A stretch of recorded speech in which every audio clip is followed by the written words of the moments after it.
All right. In this demonstration, I'm just going to continue with the painting I started in class to show you how I develop it and lay out the brushwork. So again, I've got my palette of 5 pre-mixed values plus white and black, so 7 values total. I want to give a real simple kind of foundational tonality to the painting before I add any more nuance to it. So I'm just going to lay in some flat values. I have the painting on a screen on an iPad next to me, and it's more or less the same size, and so I can show you like it's really helpful to have the image that you're painting from exactly the same size as what you're working on, so you don't have to think about translating it. So I'm just laying the brushwork down fairly directly. I'm not doing much fuss, and then kind of laying the brushwork into other brushwork so that it's kind of layered. Now the difference is when you're painting wet into wet, or when everything is wet, there's no possibility of like layering without engaging with the underlying layer. So you have to think about the way you're laying the brushwork in and the way you're applying the stroke. For example, I could sharpen up this hip here by overlapping a darker value on top of the lighter value. Put it right at that edge, and that gives me a really crisp kind of linear boundary.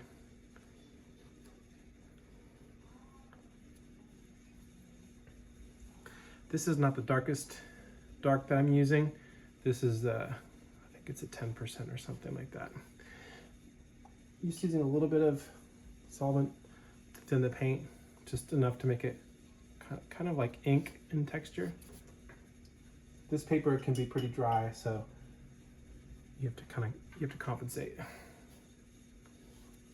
Okay, I want to make sure that I can always go a little bit darker if I want to add accents later.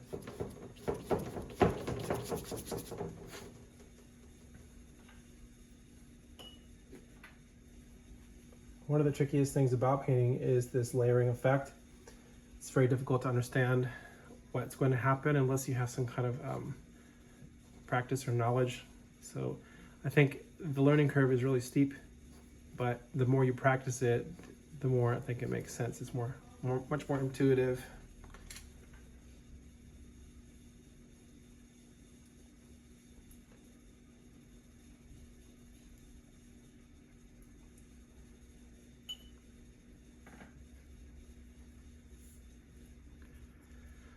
You can see I've got a value that is slightly lighter here. I'm just going to paint it right on top of that foundation that I've already set, because I'm noticing that the rib cage here, the dog, there's a little bit more of a reflective sheen.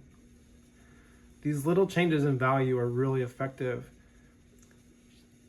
but I think it makes I think it's most effective when you keep these values somewhat distinct from one another.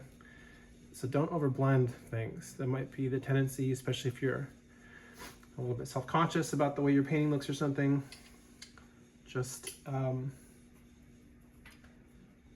lay it down fairly directly. If you go too far, you can always come back with a value that you first painted it with, and it acts a little bit like an eraser. So I'm kind of juggling these different brushes in my hand. You can put the brushes in between your knuckles. It's kind of like Wolverine. But that way they're loaded and ready to go with the correct value. Every time you make a brush stroke, the pressure is going to make the brush expand. And so the general tendency is for marks to expand as you press them in. You can use this to your advantage because you can make the brush become a shape. And this is the way I like to think about it. I try and let the brush do as much work as possible with each stroke, so that I don't have to keep going over and over and over it. I'm going to move the image down here so I can see the feet of the dog. My goal in this demonstration is just to kind of cover up the canvas to show you what a realistic goal would be for the week. So this represents the crossed front leg here, and then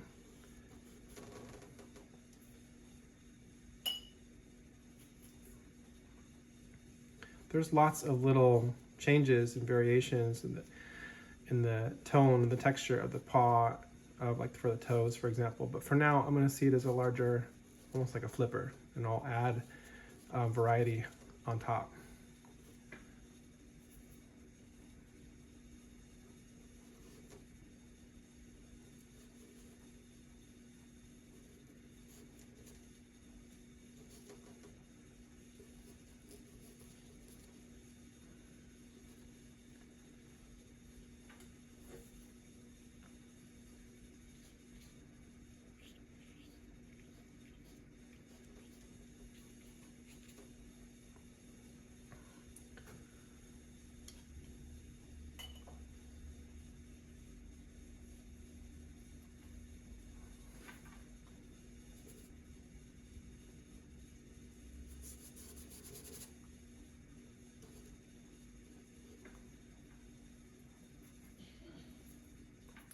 I'm going to use the background space to carve out the foreground shape, kind of carving away just with a slightly different value. I generally like to start modeling with the lighter values or the lighter middle range, and then I add the darker range on top. So I'm losing the grid, but this is okay because this is eventually the goal, is to use it as much as you need it, and then as soon as you don't need it anymore, just let it go.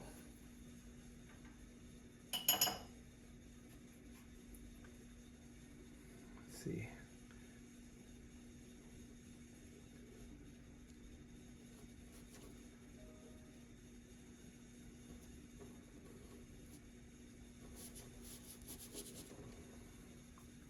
There are some really thin shadows that are streaking across from the dog's leg. I'm going to paint those on top. And this is something that I think about a lot, is like I try and strategize, like, what is the most effective way to use the medium to get the effect I want. Sometimes you have to think, unpack the brushwork so that you can create it in stages.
So going back to the legs, I'm going to paint the shadows on top of that layer of light gray so that it sits on top.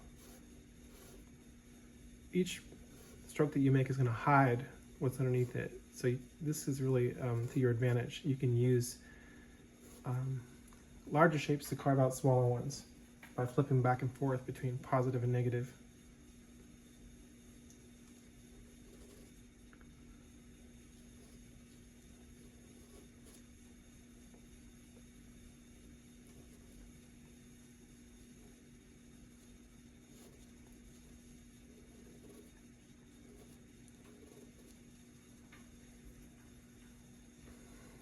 Keep the brush fairly full of fresh paint, so you can usually only get a few marks before you need to reload.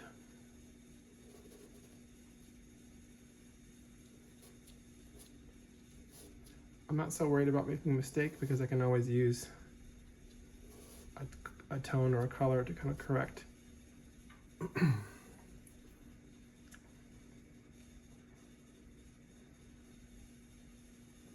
And it looks like, from my point of view, that I could probably go darker with this shadow.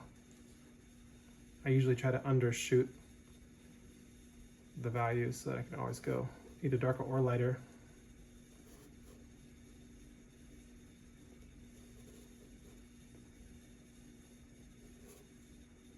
But I think the paint looks best when you paint into paint. And don't stop at the edges of massive shapes, but paint right into them, right over them. This makes the paint look really fresh.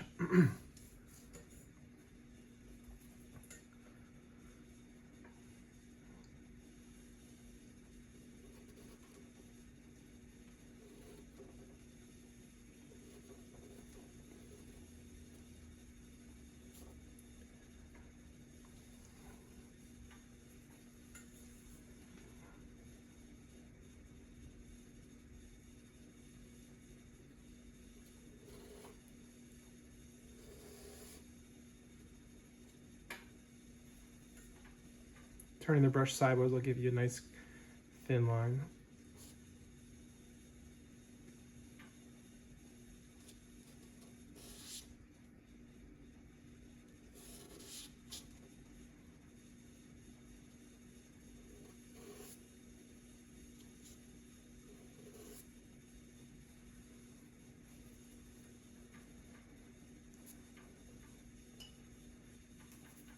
I'm going to fill in around the head of the dog, just so that there's some sense of space around the head.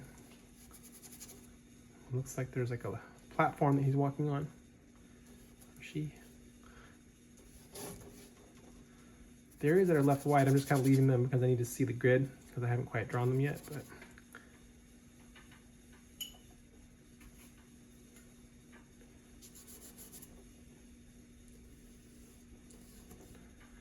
it's a really good exercise to just make a real quick painting in a limited time frame. Like, give yourself an hour or two to make a really just quick study of something. It's a really great way to kind of get some good practice. This is the tail here, which is kind of curling upward. I'm going to add some more variety to this shadow mask behind the body.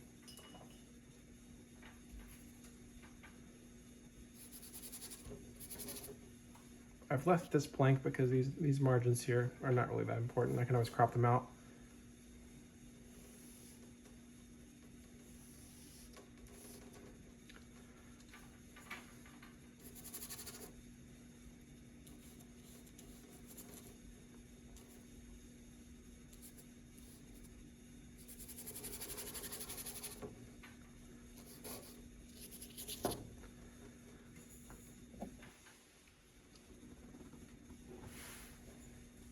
Quite dark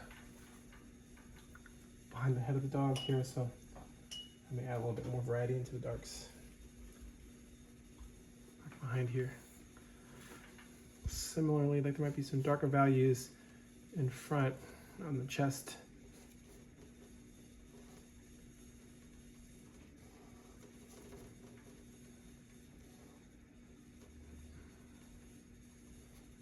I have a lot of practice with this, so take as much time as you can to practice using the medium in a way that is the most constructive. So when I look closely, there's a lot of variety inside the snout of the dog, but sometimes I have to squint my eyes to see it. You can't see everything with big, broad, open viewpoints. Sometimes we need to squint our eyes to filter out information.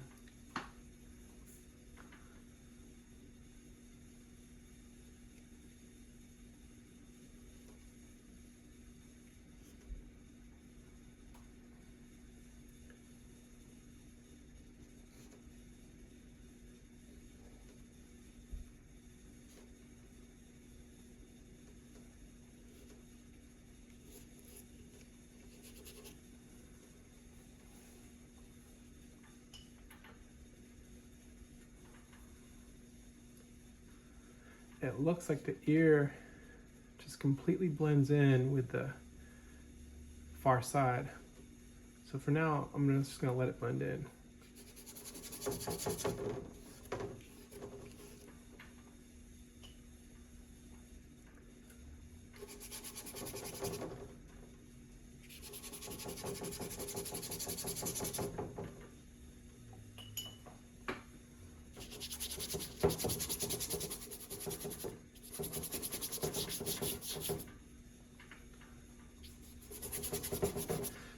painting is easiest to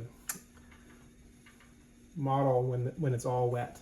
As soon as it starts to dry, it's probably a good idea to just let it be for a bit. I'm gonna get into this. I'm varying the pressure so I don't press too hard.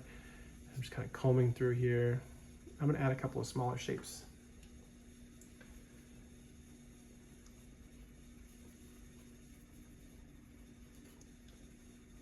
Although these little shapes of light in the face look highly contrasting, if you look at it in comparison to the whole tonal range, they're actually pretty dim in terms of their values, so I don't want to overdo it.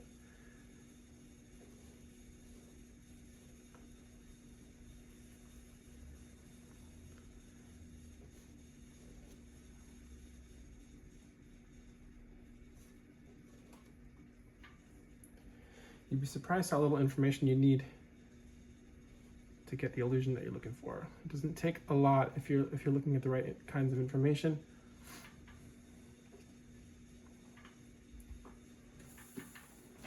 Sometimes you just don't have enough brushes and you just have to grab an extra one. That's okay. That's why it's always good to have multiple brushes ready to go, just in case. Move up into the lighter range here. Okay, so right now what I'm doing is I'm making a little bit of mixtures that are in between. So for example, I'm mixing a number 5 and number 7 to get a 6.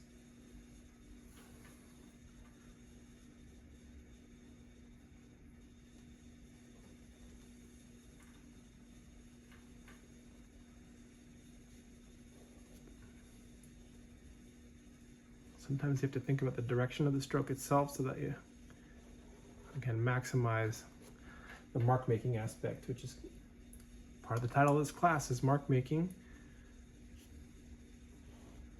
So don't feel confined that you have to always expand the shape or to get it right. You can always use a negative shape or an adjacent shape to kind of carve back in. So for example, I want to get the shape of the neck, but the neck is surrounded by a shadow on the chest, and it's also surrounded by the shadow of the ear. So there's a thin margin here which goes right in between the ear and the chest. I'm going to paint that more liberally, and then I'm going to come back on top of it and paint these negative shapes back into it to kind of close in or sharpen it.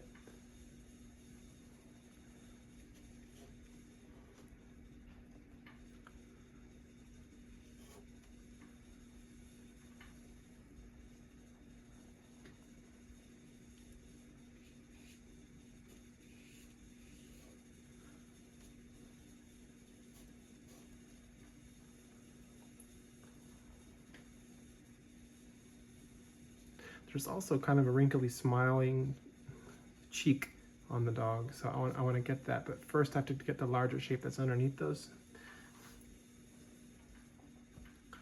So I have to think in terms of layers. If I want to get a smaller shape, sometimes what I have to do is paint a broader shape that's underneath it.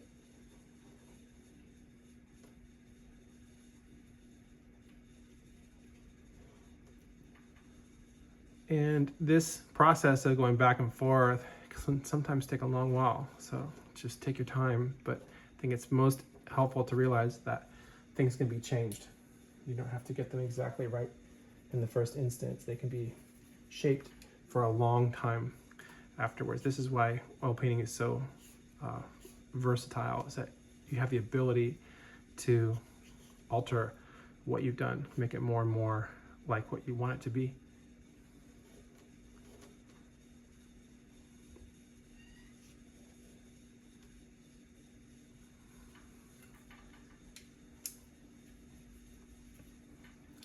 So I'll come back with the dark gray here,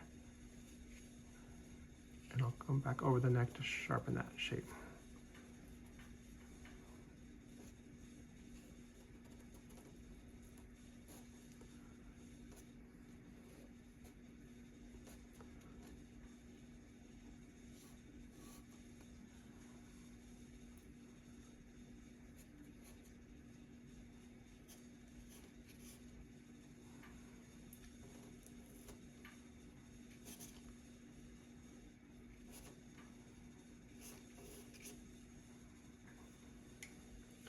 There's also the tongue, which is kind of reflecting some light. Looks like it's probably hot outside, so I'm gonna make a larger shape of light, and then I'm going to put the darker shapes on top of it.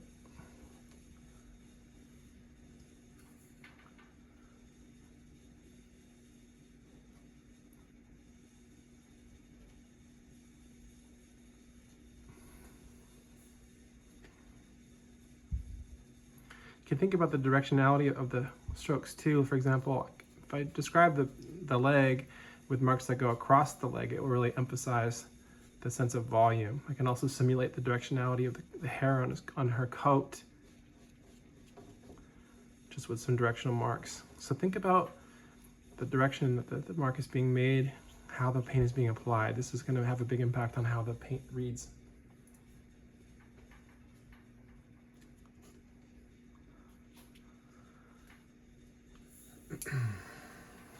Shift gears a little bit to the back leg. Looks like there's some kind of piece of cardboard or something laying down on the ground in the image, so maybe I'll try and get that too. Looks like it's about here, like up in here.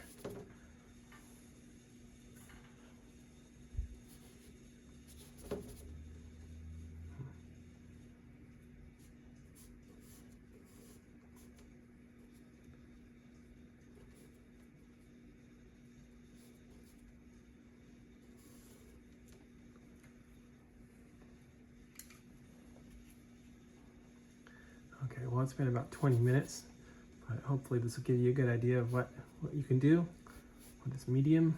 You're drawing with shapes, and use this layering aspect of mark making to kind of create real specific shapes, the shapes that you really want to get. Remember, I'm grading on proportion and your ability to kind of translate the broader aspects of the proportion for this assignment specifically, because I think it's really important, especially when we start working with a model. It will make a big difference.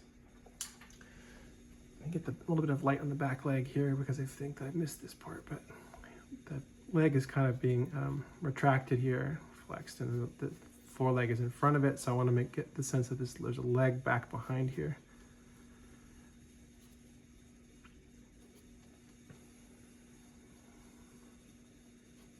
Try not to let the white of the paper or the canvas do the work, like paint the lights so that they're kind of fresh.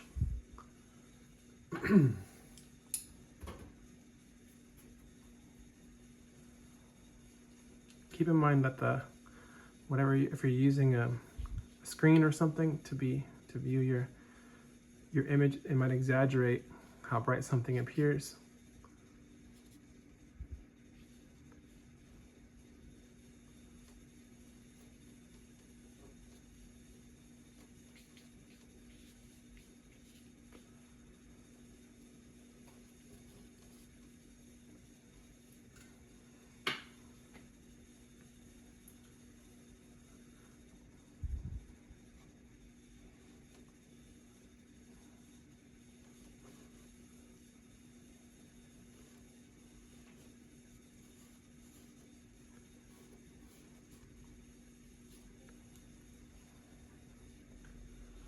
I hope this helps. I'm probably going to stop here just so I can get back to my family, but I'm going to post this to YouTube.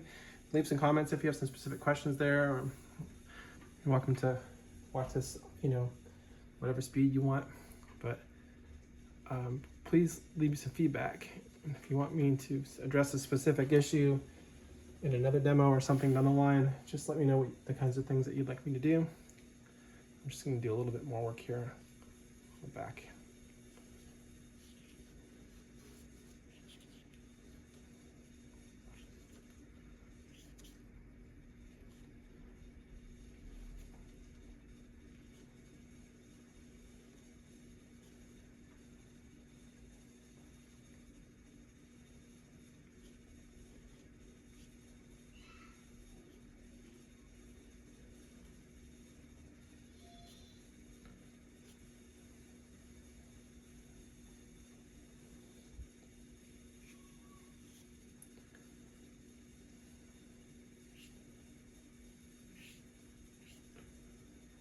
Should have a few days for this, in this heat maybe less so, but you should have some time before this paint starts to set. So I would say it's better to get whatever you want done in one session before it dries. And if it starts to dry, just let it sit for a few days until it's dry to the touch, and then you can rework something.